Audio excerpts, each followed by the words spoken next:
देवताओं के राजा इंद्र के स्वभाव के विषय में भला कौन नहीं जानता। अहंकारी, दंभी और लोभी तो वह है ही। दूसरों की उन्नति देखकर जलना उनके स्वभाव की खास विशेषता थी। दूसरे देवताओं को वह अपने से तुच्छ समझते थे। अपनी राजगद्दी के विषय में वह इतने आशंकित रहते थे कि जहाँ कहीं कोई ऋषि मुनि तपस्या साधना में बैठा नहीं कि उनकी रातों की नींद उड़ जाती थी, और कहीं कोई साधक भगवान विष्णु को खुश करके उनसे उनका इंद्रासन ही न मांग ले। रसिक इतने थे कि अधिकांश समय रंभा, मेनका और उर्वशी जैसी अप्सराओं के नृत्यों की महफिल सजाए रखते थे। भगवान भोले शंकर और ब्रह्मा जी उन्हें अक्सर समझाते रहते थे कि वे अपने स्वभाव को बदलें, लेकिन इंद्र पर कोई प्रभाव ही नहीं पड़ता था। नमस्कार, भक्ति कथा और कहानी में आपका स्वागत है। एक बार नारद मुनि इंद्रपुरी गए। बातचीत होने लगी। नारद जी दूसरे देवताओं के महत्व और प्रभाव की चर्चा कर रहे थे। नारद जी बता रहे थे कि दूसरे देवता कितने श्रेष्ठ हैं, उनका अपने अपने स्थान पर क्या क्या महत्व है, किंतु इंद्र को ये बात बिल्कुल भी अच्छी नहीं लगी। दूसरों की महिमा और महत्व का बखान सुनकर वह चिढ़ गए और बोले, नारद, आखिर मैं देवराज बनाया गया हूँ, तो इसलिए मैं ही सब देवताओं से श्रेष्ठ हूँ। फिर आप क्यों बार बार दूसरों की प्रशंसा कर रहे हैं? मेरे सामने उनका बखान करना एक तरह से मेरा अपमान करना ही है। क्या आप मेरा अपमान करना चाहते हैं? नारद जी भी नारद जी ही थे, बिना किसी लाग लपेट के साफ साफ कहने वाले। उन्हें भला किसकी परवाह थी? वह तो ब्रह्मा जी के मानस पुत्र थे। अतः देवराज इंद्र की बातें सुनकर व्यंग्य से मुस्कुराए और बोले, देवराज, आप मेरी बातों को अपना अपमान समझते हैं, यह बहुत बड़ी भूल है। वैसे भी यदि आप सम्मान चाहते हैं तो दूसरों का सम्मान करना सीखिए। प्रशंसा उसी को मिलती है जो दूसरों की प्रशंसा करता है। दूसरे देवताओं की निंदा करके और उनको तुच्छ समझकर आप सम्मान नहीं पा सकते। सामने वाले को आईने के समान समझना चाहिए। जैसे शीशे में टेढ़ा मुंह करके देखने पर मुंह टेढ़ा ही दिखाई देता है, उसी प्रकार सामने वाले प्राणी का अपमान करने पर अपमान ही मिलता है और सम्मान करने पर सम्मान। उसी प्रकार यदि सम्मान पाना हो तो सम्मान करना सीखो। इंद्र को यह बात बुरी लगी। उन्होंने कहा, जब मैं राजा बनाया गया हूँ तो दूसरे देवताओं को मेरे सामने झुकना ही पड़ेगा। आखिर राजा सर्वोपरि होता है। नारद जी ने कहा, यह आपकी भूल है। आप दूसरे देवताओं को अपनी प्रजा समझते हैं, जबकि वे आपकी प्रजा नहीं, आपके मित्र और साथी हैं। उनके साथ वैसा ही व्यवहार कीजिए जैसा साथी, मित्रों और सहयोगियों से किया जाता है। बड़प्पन का मध्य अंत में दुखदाई होता है। यह कहावत तो आपने सुनी ही होगी कि घमंडी का सिर नीचा ही रहता है। इसमें घमंड वाली क्या बात है? मेरा प्रभाव दूसरों से अधिक है, मैं वर्षा का स्वामी हूँ। बिना मेरी आज्ञा के एक बूंद पानी नहीं बरस सकता, अभिमानपूर्ण लहजे में इंद्र ने कहा। और जब पानी नहीं होगा तो धरती पर अकाल पड़ जाएगा, अन्न उत्पन्न नहीं होगा और सारी दुनिया भूख और प्यास से तड़प तड़प कर मर जाएगी। देवता भी इसके प्रभाव से अछूते कहाँ रहेंगे? आप ठीक कहते हैं, नारद जी बोले, किंतु दूसरे देवताओं का महत्व भी कुछ कम नहीं। जिस प्रकार जीवन के लिए जल आवश्यक है, उसी प्रकार अन्य वस्तुओं का महत्व भी कुछ कम नहीं। वायु, अग्नि, प्रकाश, इनकी भी उतनी ही महत्ता है। कहने का तात्पर्य यह है कि वरुण देव, अग्निदेव, सूर्यदेव, सभी देवता अपनी अपनी शक्तियों के स्वामी हैं। सभी देवता कुछ न कुछ कर सकने में समर्थ हैं। आप उनसे मित्रता रखिए, तभी कल्याण है, नहीं तो किसी समय आपदा में पड़ जाएंगे। बिना सहयोगियों के राजकार्य नहीं चला करता। इंद्र ठठाकर हंस पड़े। अजी जाइए जी, आप ठहरे महात्मा, शंख बजाने और मंजीरे पीटने के सिवा आप और क्या जाने। आप ब्राह्मण हैं, इसलिए इतना डरते हैं। मैं देवता हूँ, क्षत्रिय, मुझे किसका डर। किसी दूसरे का डर चाहे हो ना हो, मगर शनि का भय आपको पहले सताएगा। यदि कुशलता चाहते हो तो शनिदेव से बचकर रहें। वह यदि एक बार कुपित हो जाएं तो सब कुछ तहस नहस कर डालते हैं, और जिसे अपनी कृपा का पात्र बना लें उसके पौ 12 हो जाते हैं। कहकर नारद जी चल पड़े। इंद्र का अभिमान उन्हें खटक गया था।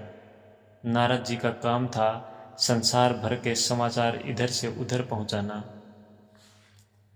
यदि उन्हें उस जमाने का चलता फिरता रेडियो कहा जाए तो अतिशयोक्ति नहीं होगी। असल में वे देशाटन के प्रेमी और बातूनी थे, इसलिए घूम फिरकर अपना मन बहलाते थे।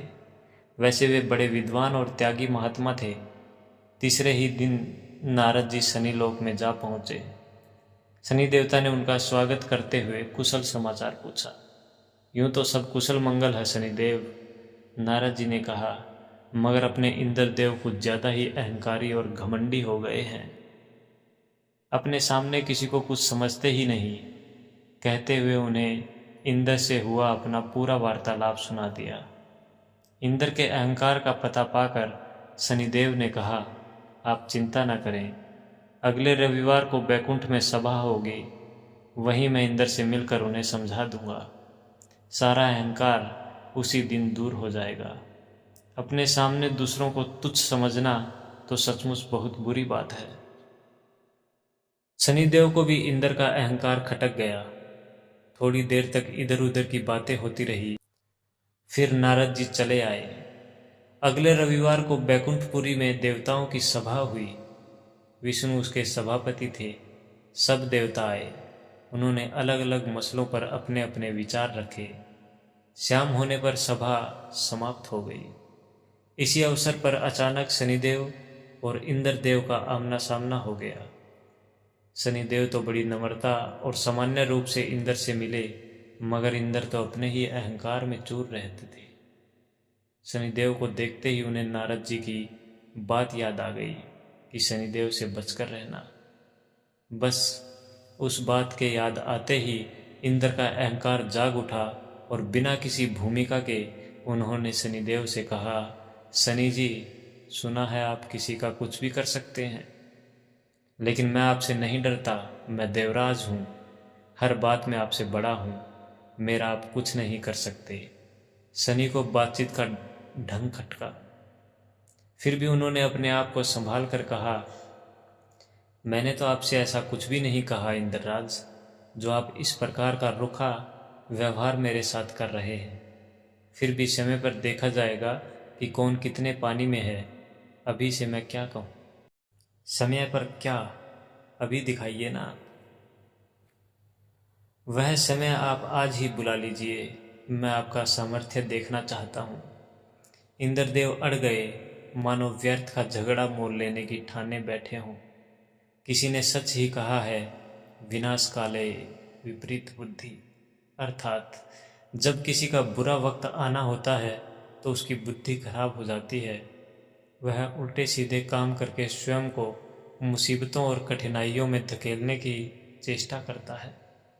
आप बड़े अहंकारी हैं देवराज, और आप दूसरों को धमकाया करते हैं, लेकिन मैं फिर कहता हूँ, इंद्र आपसे नहीं डरेगा। शनि देवता को क्रोध आ गया। उन्होंने गंभीर स्वर में कहा, देवराज, मैं आपसे विरोध नहीं बढ़ाना चाहता, फिर भी यदि आप अहंकार में चूर होकर दूसरों को अपमानित करना चाहते हैं तो सुन लीजिए, कल आपको मेरा भय सताएगा। यहाँ तक कि आप खाना पीना तक भूल जाएंगे। हो सके तो कल मेरी पकड़ से बचने का उपाय कीजिएगा। कहकर शनिदेव तेजी से एक ओर चले गए। इंद्र ने फिर उसी तरह अपमान भरी हंसी हंसकर कहा, मैं भी देखता हूँ कि आप भी कितने पानी में हैं। इसी प्रकार बड़बड़ाते हुए वह इंद्रलोक की तरफ प्रस्थान कर गए। उस रात इंद्र को बड़ा भयानक सोपन दिखाई दिया, जैसे कोई काला कलूटा विकराल दैत्य मुंह फैलाए उन्हें निगल जाना चाहता हो। सवेरे नींद से उठकर उन्होंने सोचा, उस भयानक सोपन का क्या अर्थ हो सकता है। क्या पता कि यह शनि की ही कोई करतूत हो।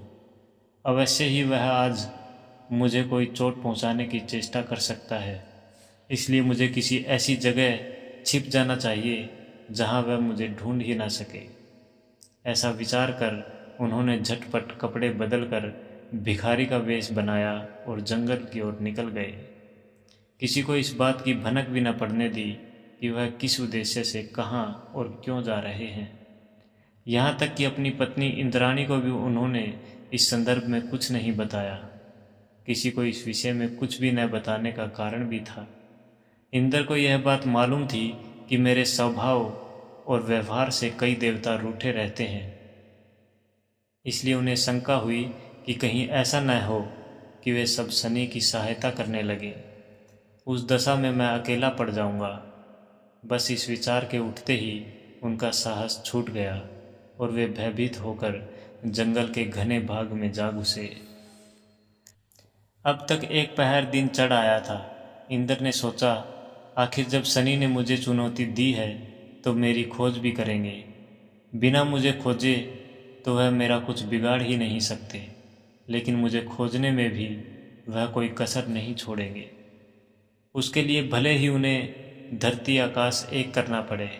अरे हाँ, आकाश के नाम पर ध्यान आया कि कहीं ऐसा ना हो कि आकाश मार्ग से उड़ते हुए वह मुझे यहाँ देख लें। इसलिए किसी झाड़ी में छिपकर बैठना चाहिए। आसपास झाड़ियाँ तो थी, पर उनमें भी दिखाई देने की आशंका थी। हार कर इंद्र ने एक पुराने पेड़ की कोटर में शरण ले ली। पेड़ बहुत बड़ा था। उसका कोटर गुफा जैसा चौड़ा और गहरा था। इंद्र उसी में छिपकर बैठ गए। उन्होंने सोचा, शनि देवता लाख सिर पटके मुझे किसी भी सूरत में अब नहीं खोज पाएंगे। चींटी को भी पता नहीं चल सकता कि मैं यहाँ छिपा बैठा हूँ। फिर शनि की तो बिसात ही क्या है। शनि का अहंकार आज ही मिट जाएगा। व्यर्थ ही उन्होंने सारे संसार को डरा रखा है। उधर शनि देवता न कहीं आए न कहीं गए। धमकी देने के समय उन्होंने केवल अपनी छाया भर इंद्र पर डाल दी थी। बस वह अपना काम करते रहे। इंद्र कहाँ हैं, क्या कर रहे हैं, इससे उन्हें कोई मतलब नहीं था। उन्हें अपनी शक्ति पर पूरा विश्वास था। वह जानते थे कि इंद्र चाहे जहाँ जाए मेरी छाया अपना प्रभाव अवश्य डालेगी, और ऐसा हो भी रहा था। शनि के बिना कुछ किए धरे इंद्र की शांति भंग हो चुकी थी। अपनी सुरक्षा के चक्कर में खाना तो क्या, उन्हें पानी पीने तक की सुध नहीं थी। बात केवल दिन भर की ही थी। जब सूरज डूब गया और रात आने लगी, तब इंद्र कोटर से बाहर निकले। चौकन्नी निगाहों से इधर उधर देखा, कहीं कोई न था। समझ गए कि या तो शनिश्चर इधर आए ही नहीं, और अगर आए भी होंगे तो झक मार कर लौट गए होंगे। आखिर मुझे खोजना इतना आसान कहाँ था। मेरी गंध तो हवा तक को नहीं मिली। शनि की क्या गिनती है। यही सब सोचते हुए इंद्र मन ही मन खुश हो रहे थे, और होते भी क्यों नहीं। अपनी समझ के अनुसार तो उन्होंने शनिदेव को धोखा दे दिया था। अब तो उन्हें उस क्षण का इंतजार था कि कब शनिदेव से भेंट हो और वह उन्हें अपमानित करें, उनका उपहास उड़ाएं। अंधेरा बढ़ता जा रहा था। इंद्र ने अंगड़ाई लेकर देह को एक झटका दिया और जल्दी जल्दी अपने इंद्रलोक की ओर चल दिए। दूसरे दिन सुबह ही उनका सामना शनिदेव से हो गया। शनिदेव उन्हें देखकर अर्थपूर्ण मुद्रा में मुस्कुराए। इंद्रदेव उनकी मुस्कान में छिपे व्यंग्य को न समझ सके और विजय के मद में चूर होकर बोले, कहिए शनि देवता, कल का पूरा समय निकल गया और आप मेरा बाल भी बांका नहीं कर सके। अब तो कोई संदेह नहीं है कि मेरी शक्ति आपसे अधिक है। शनि देवता ठठाकर हंस पड़े। शनिदेव को इस प्रकार हंसते देखकर इंद्रदेव झुंझला उठे और कूद कर बोले, आपको हंसी आ रही है, लेकिन आपकी जगह पर कोई दूसरा होता तो शर्म के मारे मुंह छिपा लेता। आपने कल बड़े ताव से मुझे पकड़ लेने की चुनौती दी थी, लेकिन पकड़ना तो दूर, आप मुझे छू भी न सके। क्या यही आपका सामर्थ्य है? इसी के बल पर आप फूले फूले फिरते हैं? दरअसल नारद जैसे लोगों ने आपको बेवजह सिर चढ़ा रखा है, और यही आपका नाम लेकर दूसरों को डराते रहते हैं। आप में कितना बल है यह मैं देख चुका हूँ। शनि ने हंसते हुए उत्तर दिया, आप जैसे बुद्धिमान को कौन समझाए कि आप हारे और मैं जीता, फिर भी आप मुझे धिक्कार रहे हैं। जाकर किसी को यह सारी घटना सुनाइए, तब पता चलेगा कि आप कितने बुद्धिमान और साहसी हैं। इंद्र ने आंखें निकाल कर पूछा, क्या कहा? मैं हार गया हूँ? कैसे? आप अपनी विजय का प्रमाण तो दीजिए। खाली कह देने से क्या होता है? इस प्रकार तो मैं भी कह सकता हूँ कि विजय मेरी हुई है। कल का पूरा दिन निकल गया, आखिर क्या बिगाड़ पाए आप मेरा? आप मेरा बाल तक बांका नहीं कर सके। पूरी तरह स्वस्थ और निश्चिंत आपके सामने खड़ा हूँ। अगर ऐसी बात है तो सुनो, पहले परसों मेरे द्वारा कहे शब्दों पर गौर करिए। शनि ने कहा, मैंने कहा था कि कल आप खाना पीना भूल जाएंगे, वही बात हुई। आप मेरे भय से पेड़ के कोटर में छिपे रहे, दिन भर न खाया न पिया। आपने मारे भय के बाहर झांका तक नहीं। यह मेरी छाया का ही प्रभाव था जो मैंने आप पर उसी समय डाल दी थी जब परसों हमारी भेंट हुई थी। मुझ में इतनी शक्ति है कि स्वयं न जाकर अपनी छाया से ही किसी को पकड़ लेता हूँ। उसी छाया के प्रभाव से आप डर कर भागे और दिन भर बिना कुछ खाए पिए कोटर में छिपे रहे। जिसे आप अपनी बुद्धिमानी समझते हैं वह मेरा भय था। यदि भय न होता तो राजभवन छोड़कर कोटर में जाकर छिपने का क्या कारण था? अरे, भय के मारे तो आपने अपनी पत्नी इंद्राणी को भी कुछ नहीं बताया। जरा सोचो कि जब मेरी छाया ने ही इतने कौतुक दिखा दिए, तो यदि मैं प्रत्यक्ष रूप से कुपित हो जाता तो क्या होता? इंद्र का सिर नीचा हो गया, हाथ जोड़कर बोले, मेरा अहंकार दूर हो गया शनि देवता। सचमुच आप मुझसे अधिक समर्थ और प्रभावशाली हैं। मुझे मेरी दृष्टता के लिए क्षमा करें। नारद जी ने सत्य ही कहा था, आप बड़े बलशाली हैं। शनि देवता ने हंसकर इंद्र को गले से लगा लिया और बोले, महाराज इंद्र, घमंडी का सिर हमेशा नीचा होता है। इंसान हो या देवता, उसे कभी घमंड नहीं करना चाहिए। जय हिंद।